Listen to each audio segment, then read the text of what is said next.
We have a football legend in studio today, Terry Killens, the first man in NFL history to play in and officiate a Super Bowl. You were just on the field in Super Bowl LVIII. Take me through this. Is it more challenging to play in a Super Bowl or officiate it?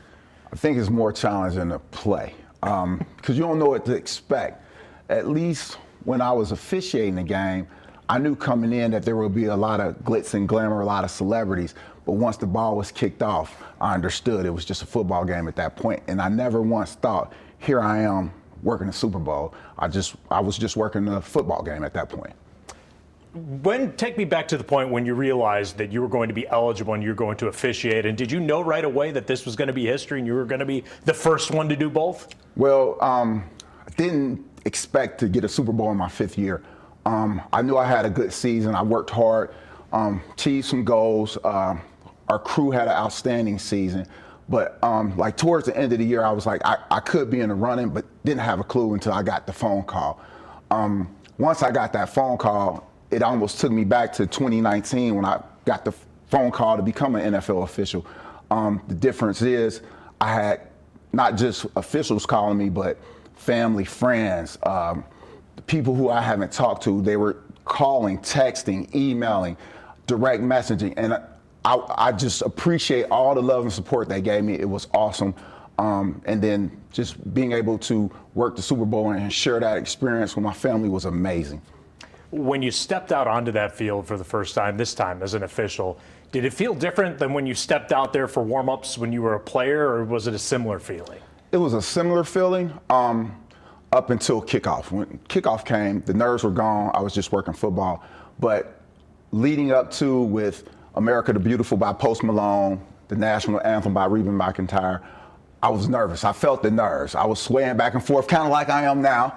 And my daughter, my 16-year-old daughter, she said, "Daddy, I seen you just swaying back and forth during the national anthem."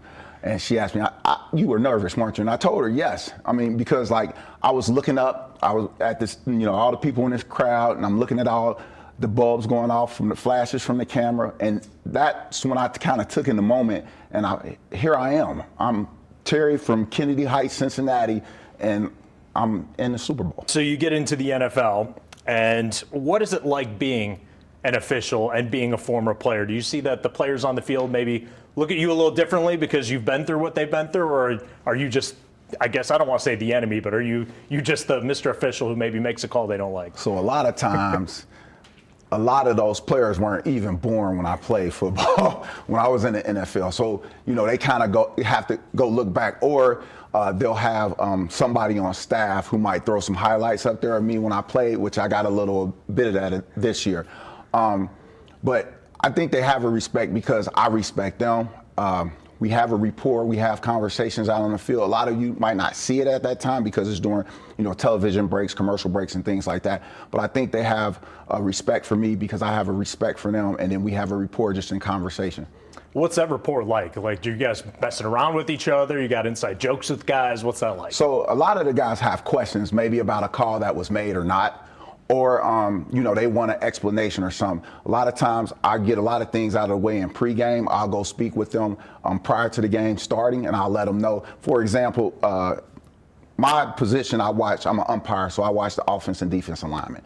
So a lot of times the offensive tackles try to get a little edge by scooting back. So they have a lot of separation. It gives them time to react to the defender. So if they're back too far, it could be a foul for an illegal formation. So what I'll do is I'll let that offensive lineman know, hey, if my wing officials, which is the down judge and the line judge in the NFL, need you to scoot up a little bit so you're legal, they'll radio into me and I'll tell you. And I'm always open for conversation. No, we can't talk a lot, but if you got something you need to ask and I got an answer for you, we're good. And I kind of handle it like that.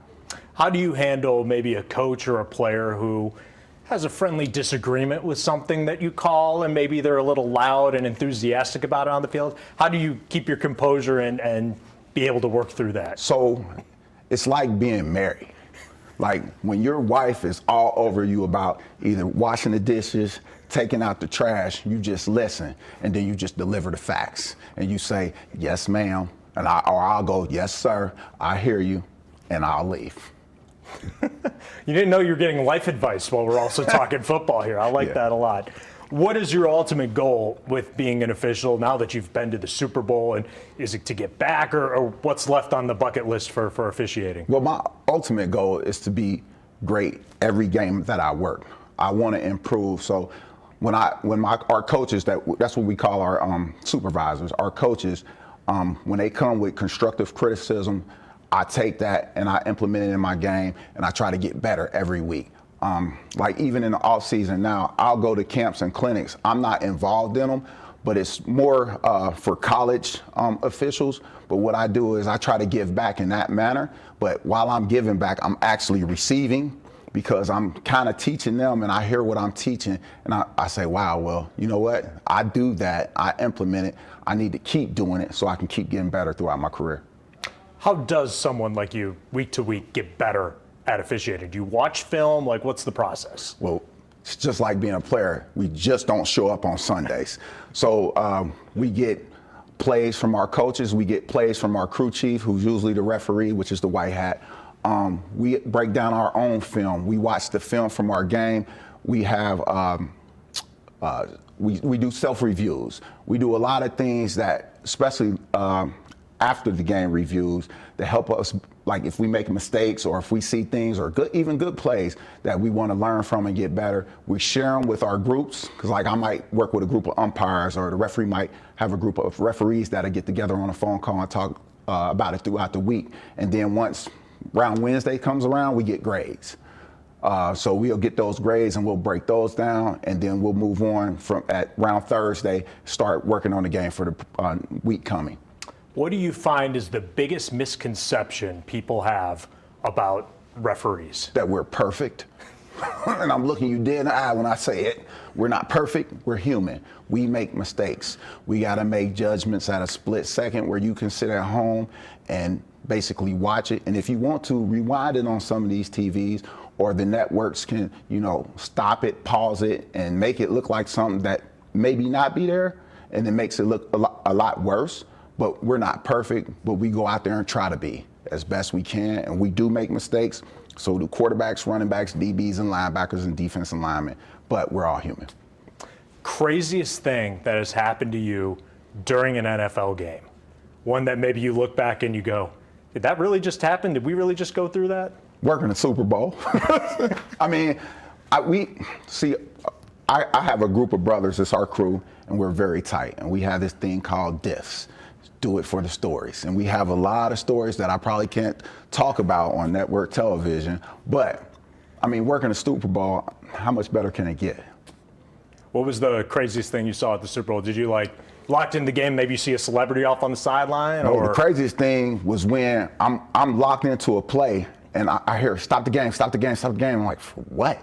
And then the play goes off, and then you start hearing whistle blow, and I turn back and look around. I see all these yellow jackets piled up on this one guy because he jumped on the field, and I had no clue what happened. It's like, but yeah, that was crazy. Yeah, I mean, you're a former guy who played. Did you want to get in and get a hit yourself? No parts of that. I'm good. I'm good. Okay, your hidden days are over. Yeah, they don't pay me to tackle anymore. He's Terry Killens, a man who made NFL history from Cincinnati in this year's Super Bowl. You can always get local stories right here on YouTube, but go ahead and hit that subscribe button to get notifications to stay in the know.